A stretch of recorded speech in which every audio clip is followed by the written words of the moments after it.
मुंबई जिल्हा हाऊसिंग फेडरेशनच्या माध्यमातून आज या ठिकाणी या चारकोप भागातल्या गृहनिर्माण सहकारी संस्थांसाठी आपण एक मार्गदर्शन शिबिर आयोजित केलं होतं। अर्थात मार्गदर्शन शिबिराचा हेतू जो आहे तो या भागातल्या सर्व सहकारी संस्थांशी सुसंवाद साधणे, गृहनिर्माण संस्थांशी सुसंवाद साधणे। कांदिवली पश्चिम स्थित Charkop sector 1 Arya Samaj hall Dayanand school में the Mumbai district cooperative housing federation द्वारा आयोजित मुंबई के भूमि निर्माण सहकारी संस्था का मुंबई भर में मार्गदर्शन शिविर के 4वें मार्गदर्शन शिविर का आयोजन किया गया। इस मौके पर मुंबई के सभी कोऑपरेटिव हाउसिंग फेडरेशन के पदाधिकारी, सदस्य तथा सहकार आयुक्त, महाड़ा के कार्यकारी अभियंता, विधान परिषद गठनेता, विधायक एवं स्थानिक जनता ने इस मार्गदर्शन शिविर में हिस्सा लिया और अपनी बात सभी के आए हुए मान्यवरों के सामने रखा और उसके निवारण के लिए लोगों ने इस शिविर का आयोजन किया था, जिसे सरकार तक ये बात पहुँचे आखिरकार लोगों को क्या परेशानी है। सोसाइटी का टेन्योर सर जी 2020 में खलास हो गया था और कुछ कारणवश करोड़ों के हिसाब से कुछ एक्सटेंशन मिला था उन लोगों को और उसके बाद इलेक्शन उन्होंने कंडक्ट नहीं किया है और उस दरमियान हमारी बिल्डिंग रिडेवलपमेंट में चली गई है। अब बिल्डिंग रिडेवलपमेंट में जाने के बाद बहुत से अनएथिकल वे से काम हो रहे हैं। कमिटी बिल्कुल सपोर्ट नहीं कर रही है, कोई भी चीज पे स्पष्टीकरण नहीं है। हमारा building redevelopment as per BMC 33/7 हमारा एग्रीमेंट हो गया, पूरा टूट गया। टूटने के बाद अब सब पब्लिक रोड पे आ गई है। अब बोल रहे हैं कि वो एसआरए 3311 के हिसाब से करेंगे क्योंकि उनको एफएसआई बढ़ा के मिल रही है और उसके सामने वो मतलब कोई क्लैरिटी नहीं है, वहां से कोई भी चीज का कोई क्लैरिफिकेशन नहीं है वहां से और कमेटी बिल्कुल सपोर्ट नहीं कर रही है। लास्ट 4 महीने से हम लोग ने कमेटी को कम से कम 4 से 5 एप्लीकेशन दे चुके हैं। क्या आप एक एसजीएफ कंडक्ट करके उसका क्लैरिफिकेशन दो हमको, मतलब रीजन क्या है, चेंज करने का रीजन क्या है। बट ना तो कोई क्लैरिफिकेशन है ना कुछ है, खाली वेग आंसर आ रहे हैं वहां से और कोई वहां से मतलब ये नहीं आ रहा है। और डेवलपर अब इतना आगे निकल चुका है कि मतलब ऑलरेडी प्लीज का काम हो रहा है। अभी टेंडर खत्म हो गया 2020 में। उसके बाद बहुत दिन से due to Covid reason there was a stay for the conduction of the elections. तो अभी चालू हो गए इलेक्शन। हाँ, कितने मेंबर्स है अपने सोसाइटी में? 216। There is a provision about 250 members having separate type of election rules and below 250 there is another provision in the election rule. जो भी आपने कभी एप्लीकेशन दिया है अपने डेप्यूटी रजिस्ट्रार के ऑफिस में मार्गदर्शन शिविर किया गया था, किस तरह से लोगों को मार्गदर्शन किया गया इस कार्यक्रम के माध्यम से? नहीं, आप देखोगे कि हाउसिंग सोसाइटी के ढेर सारे इश्यूज रहते हैं और उनको सुनवाई देने के लिए प्लेटफॉर्म की आवश्यकता है। तो हाउसिंग फेडरेशन के माध्यम से वहाँ के चेयरमैन प्रकाश दरेकर और उनके सब सहयोगी संचालक और फेडरेशन के माध्यम से इसी तरह का सुनवाई देने का कार्यक्रम मुंबई में हो रहा है। ये 4था कार्यक्रम है और यहाँ हम कोऑपरेटिव डिपार्टमेंट के कमिश्नर खुद उपस्थित रहते हैं। यहाँ डीडीआर डिप्टी रजिस्ट्रार वो खुद रहते हैं। महाड़ा की सोसाइटी है, महाड़ा से सेल्फ डेवलपमेंट रीडेवलपमेंट के इश्यूज़ है, इसलिए महाड़ा की जो अथॉरिटी है वो सीओ बोरीकर साहब खूब उपस्थित रहते हैं। कोऑपरेटिव के अधिकारी, महाड़ा के अधिकारी, मुंबई जिला मध्यवर्ती बैंक जो फाइनेंस करते हैं सेल्फ डेवलपमेंट, उनके संचालक अधिकारी हम उपस्थित रहते हैं।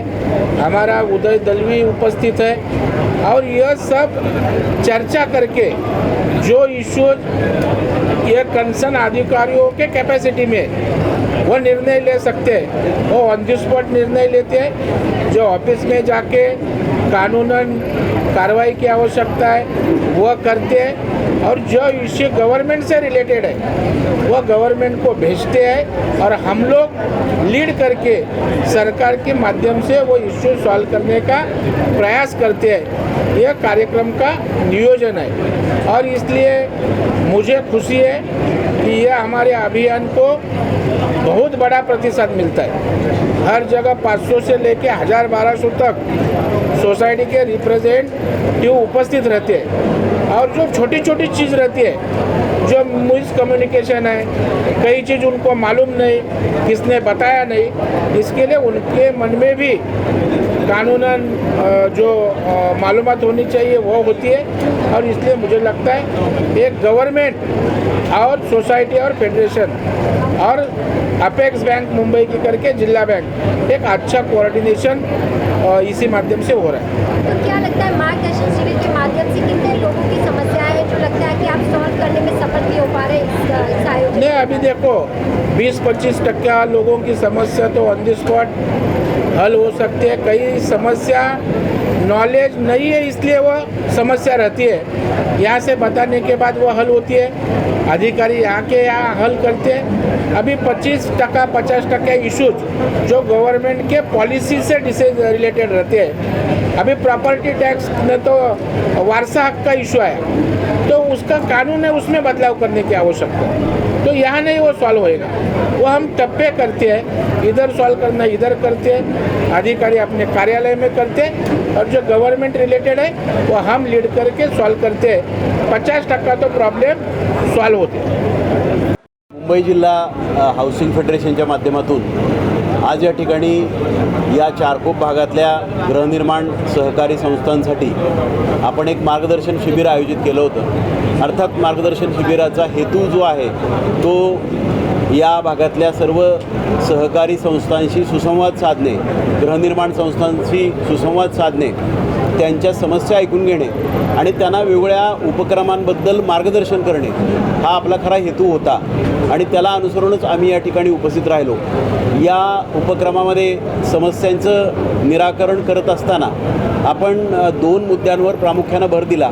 त्यातला पहिला मुद्दा जो आहे तो मानवी अभिहस्तांकनाचा आहे, ज्यामध्ये आपल्याला डीम कन्व्हेन्स जो म्हणतो, ज्यामुळं आपल्याला सोसायटीना मालकी हक्क प्रदान करणं, त्यांच्या इमारतीला आणि त्या खालच्या जमिनींना तो मालकी हक्क सोसायटीला मिळणं हे सोसायटीच्या पुढच्या वाटचालीसाठी, मग ते पुनर्विकास असेल, मग ते TDR मिळणं असेल, मग ते FSI मिळणं असेल किंवा अन्य मालकी हक्काशी संबंधित जेवढ्या बाबी असतात तेवढ्या सगळ्या बाबींचा त्यांना उपयोग व्हावा, त्यांना फायदा व्हावा आणि त्या अनुषंगाने एक मोहीम स्वरूपात हे काम पुढच्या काळात राबवावं म्हणून आपण 2 उपक्रम या ठिकाणी आता मानवी अभिहस्तांकनाबद्दल सांगितले। ज्यामधला एक उपक्रम जे आपल्या राहिलेल्या मानवी अभिहस्तांकन आहे त्याच्याबद्दल आपण 1 एप्रिलपासून या ठिकाणी मोहीम स्वरूपामध्ये त्या भागामध्ये 50 सोसायट्यांना घेऊन त्यांना 1-to-1 मार्गदर्शन करून त्या ठिकाणी त्याचा एक कालबद्ध कार्यक्रम करून त्यांना आपण मानवी हस्तांकनाच्या प्रक्रियेमध्ये सहभागी करून आपण त्यांना ते प्रमाणपत्र देण्याबद्दलची कारवाई करण्याचा एक आपण मुद्दा प्रामुख्याने सांगितला।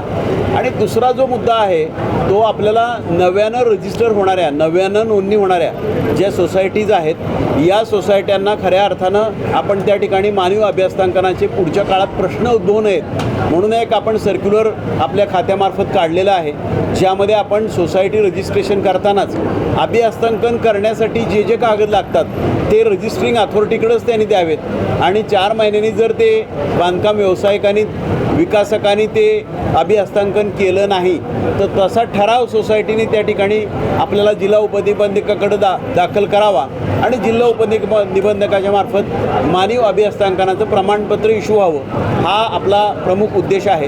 ज्यामुळं मागच्या काळामधले मानवी अभिहस्तांकनाचे प्रश्नसुद्धा कमी होतील आणि पुढच्या काळामध्ये हे प्रश्न येणार नाहीत अशा पद्धतीची व्यवस्था आहे। दुसरा जो प्रमुख मुद्दा होता तो आपण आता तंटामुक्त सोसायटीबद्दल होता, सुप्रशासित जो तंटामुक्त सोसायटी योजना ज्याला अनुसरून मुंबई आपल्या फेडरेशननी सुद्धा एक उत्तम सोसायटीसाठी, चांगली सहकारी संस्थेसाठी पुरस्कार देण्याचा उपक्रम हातामध्ये घेतला आहे। याचा अर्थातच हेतू असा आहे की आपल्या व्यवस्थेमध्ये चांगलं काम करणारे सुद्धा बरेच सोसायटी आणि त्याचे मेंबर पदाधिकारी असतात, ज्यांना प्रोत्साहित करणं, ज्यांच्या पाठीवर कौतुकाची थाप टाकणं हेही आवश्यक असतं आणि म्हणून आपण त्यांनाही त्या ठिकाणी सन्मानित करण्याच्या दृष्टिकोनातून साधारण आपण 3 भाग या उपक्रमाचे केलेले आहेत, ज्यामध्ये आपल्याला त्या सोसायटीमध्ये काम जे आहे ते कायद्याप्रमाणे, नियमाप्रमाणे, उपविधीप्रमाणे, सर्क्युलरप्रमाणे व्हावं, त्याचे लेखे उत्तम पद्धतीने मेंटेन केले जावेत, त्याचं ऑडिट चांगल्या पद्धतीने व्हावे, ऑडिटमधल्या दोषांचं निराकरण व्हावं, सर्वसाधारण सभा प्रभावीपणे व्हावी, सर्वांचा त्यामध्ये सक्रिय आणि उत्तम अशा प्रकारचा सहभाग असावा असा पहिला भाग आहे. दुसरा जे आपल्याला नागरी भागामध्ये भेडसावणारे प्रश्न आहेत, कचऱ्याचे प्रश्न आहेत, पाण्याचे प्रश्न आहेत, ऊर्जेचे प्रश्न आहेत, पर्यावरण संतुलनाचे प्रश्न आहेत, या सगळ्या उपक्रमांची जर अंमलबजावणी त्या ठिकाणी सोसायटीच्या माध्यमातून होत असेल तर त्यालाही आपण त्या ठिकाणी सन्मानित करावं. आणि तिसरा भाग, सोसायटीमध्ये तंटेच असू नयेत आणि असले तंटेचं निराकरण त्याचं लोकल लेवलला त्या ठिकाणी व्हावं, ज्यामुळं सहकाऱ्यांमध्ये, सभासदांमध्ये सहचर्याचं किंबहुना सहकार्याचं वातावरण राहावं आणि आपल्याला त्या सोसायटीच्या माध्यमातून शासनाचे आणि इतर सगळ्या बाबींचे उत्तम प्रकारे उपक्रम राबवून खऱ्या अर्थानं नागरीकरणातले प्रश्न सुलभ करता यावेत, लोकांच्या जीवनामध्ये सुख आणि समृद्धी निर्माण करता यावी असा आपला दुसरा हेतू होता. अशा 2 उपक्रमांची या ठिकाणी माहिती दिलेली आहे. आमची अपेक्षा आहे की सोसायट्या याला निश्चितपणे प्रतिसाद देतील. टीम कन्व्हेन्सचं काम उत्तम पद्धतीने म्हाडा सोडून ज्या सोसायट्यांमध्ये होणं अपेक्षित आहे ते होऊ शकेल आणि तंटामुक्ती होऊन आपल्याला चांगल्या समाज रचनेचं पाऊलही त्या ठिकाणी आपल्याला टाकता येईल. याबरोबरच आणखीन एक उपक्रम मी भाषणामध्ये सांगितला नाही, पण आपल्या माध्यमातून लोकांमध्ये जावा अशी माझी इच्छा आहे, ज्यामध्ये सामाजिक दायित्वाचा मुद्दा आहे. अवयवदान एक महत्त्वाचा उपक्रम आहे जो आपल्या या सोसायट्यांच्या माध्यमातून, सभासदांच्या माध्यमातून लोकांपर्यंत जाणं आवश्यक आहे, ज्यामुळं आपल्याला खऱ्या अर्थानं मानवसेवा, देशसेवा आणि राष्ट्रहित या सगळ्या गोष्टी आपल्याला करता येतील असं मला वाटतं. या सगळ्या गोष्टीच्या माध्यमातून याची पूर्तता होईल आणि चारकोपकर याला निश्चितपणे उत्तम अशा प्रकारचा प्रतिसाद देतील अशी माझी अपेक्षा आहे. धन्यवाद. का चौथा आयोजन है, किस तरह आपने देखा कि सबसे ज़्यादा कैसी समस्या है जो आप लोगों के समक्ष आई? आपको मालूम है 97 की घटना दुरुस्ती हो गई और 154 भी 29 ये नया चैप्टर हाउसिंग फेडरेशन के लिए, हाउसिंग सोसाइटी के लिए आया. अपने महाराष्ट्र में करीबन 2.5 लाख के आसपास कोऑपरेटिव सोसाइटी है. उसमें बैंक आया, कोऑपरेटिव पगपेड़ी आ गई, साकर कारखाना आएगा, ऐसा पकड़ के टोटल 2.5 लाख के आसपास है. और ये मुंबई शहर में 48,000 कोऑपरेटिव सोसाइटी रजिस्ट्रेशन है और महाराष्ट्र में लगभग 1.25 लाख के आसपास कोऑपरेटिव सोसाइटी है. कोऑपरेटिव सोसाइटी का लगभग 50% से ज़्यादा आबाद ये हाउसिंग सोसाइटी में है. इसलिए नया 154 भी 29 चैप्टर आने के बाद मुंबई के हाउसिंग सोसाइटी के जो मेंबर है, हाउसिंग कोऑपरेटिव सोसाइटी है, उनको गवर्नमेंट ने जो नया कायदा लाया उसकी जानकारी देने की है. और हाउसिंग सोसाइटी का जो बिल्डिंग है तो फ्लैट उनका ओनर है, लेकिन उनकी बिल्डिंग की नीचे की जगह, आजू बाजू का परिसर उनका खुद का करने के लिए वो जो डीम कन्वेंस है, वो डीम कन्वेंस है, ऑडिट है और माड़ा के जो डिसकन्वेंस का प्रश्न है. ऐसा जो हाउसिंग सोसाइटी को प्रॉब्लम आता है वो प्रॉब्लम हल करने के लिए मुंबई हाउसिंग फेडरेशन की ओर से ऐसा मुंबई शहरों में शिविर लेके उनको गाइडलाइन करते हैं. और आज के शिविर ऐसा सांताक्रूज में हुआ, दादर में हुआ, घाटकोपर में हुआ, आज अपना चारकोप में हुआ. इस शिविर में मार्गदर्शन करने के लिए महाराष्ट्र के कोऑपरेटिव कमिश्नर अनिल कवड़े जी आए, माड़ा के CEO सन्माननीय बोरीकर साहब आए, म्हणजे प्रशासन आहे और विधायक विधान परिषद गटनेते आमदार प्रवीण भाऊ दरेकर है, आमदार योगेश सागर है. ये शासन करके आया. शासन प्रशासन को आम आदमी के तरफ लाने का काम ये हाउसिंग सोसाइटी के फेडरेशन के माध्यम से हो रहे कार्यक्रम में किया जा रहा है. तो किस तरह आपने देखा है, जो हम पूरा हॉल हमने देख पाए कि लोगों से भरा, तो किस तरह से लोगों तक ये मैसेज पहुंचाया जा रहा है और लोग अपनी समस्याओं को लेकर यहाँ पहुँच रहे हैं? अभी आपको जानकारी है कि Mumbai district cooperative housing federation को 75 साल पूरा हो रहा है और हम सब अमृत महोत्सवी वर्ष मनाया रहा है. इस अवसर पर पिछले 74 ईयर मुंबई की सेवा करने का मौका हमारे फेडरेशन को मिला.